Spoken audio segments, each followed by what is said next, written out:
Ooh-wee. Look at that, ladies and gentlemen. Porterhouse steak cooked to perfection. Look at all that. Oh, yeah. But you know, this is a lot of meat. This, I cut up the filet part. I'm going to keep this New York strip for myself. But this here, I think I'm going to give this to Young Doc. Let's get Young Doc, you know. Let's baptize Young Doc into the fat boy lifestyle. I know, Doc. Don't worry about it. We got you, brother. We got you. That's a good fat. That's a good fat. Good fat for you, Doc.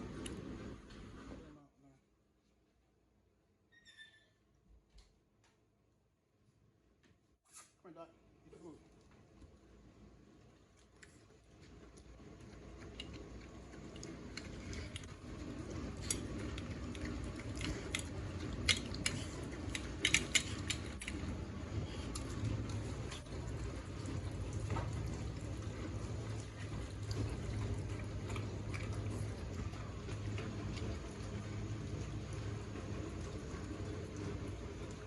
Good boy, Doc. All right. 78 Sports TV here with the young homie, Doc Holliday. So, Doc, what you doing? She down there sniffing on Doc. Down there sniffing on Doc. Down there sniffing on boy. We out here in the designated doodle area. But anyway, I want to respond today to a question I got on one of my videos. A person asked me about inbreeding and how tight is too tight. Now, I thought we answered this question. Matter of fact, I know for sure we answered this question on one of the panels we be having, either on one of my Game Dog Talks or either on Buck City channel on the Sunday Bulldog Talk on Sunday. I can't remember what episode it was, so I didn't know where to reference the guy to. So I'm just gonna respond to it real quick from my opinion, my perspective, and you can ask the other brothers how they feel about it, or somebody can put the link to the actual video where we talked about that. But when you talk how tight is too tight, when you're trying to, his exact question was how tight is too tight when you're trying to preserve a bloodline that you like. Well, like I said, man, for me, I think it would be if the dogs are functioning, okay? If the hounds are still functioning properly, and everything that makes that line what you like, all the attributes and the proper functions of that line that made you fall in love with that line in the first place, as long as you're not losing those things in the interest of just preserving the blood, I think it should be fine. If I had hypothetically a dog, a father that I liked, champion, whatever the case may be, and if I decide to breed him to a female and from another bloodline that I liked, okay, and then I took one of those puppies and decided to breed it back to the father, okay, I think that's as tight as I would go with it for right there. Me. Other people, I've seen people go real tight. I've seen people go,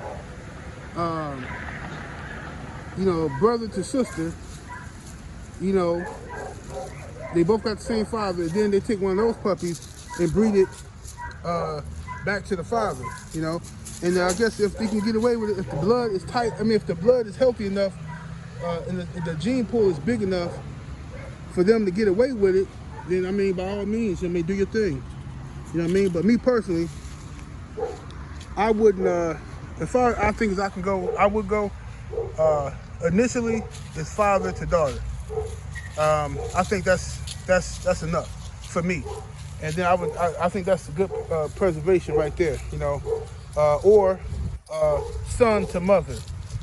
You know what I mean? If the mother has the attributes that you really want to preserve, or she got the pedigree that you really want to preserve, bringing the son back to the mother could also do that too. You know what I mean? But the more you do that, the more you're gonna run into different type of problems as far as genetic issues. And I've seen people, these bitches so jealous, man. You know what I'm saying? I'm out here with Young Doc, these hoes in there crying and jealous. Just whining all the goddamn time for nothing. But anyway, I've seen people who had some very good dogs, and these dogs are known for. Matter of fact, I could have swore we had this exact conversation on one of these panels. But like even with some Mayday dogs, right? You know, Mayday was a big dog. For the most part, his sons was big dogs.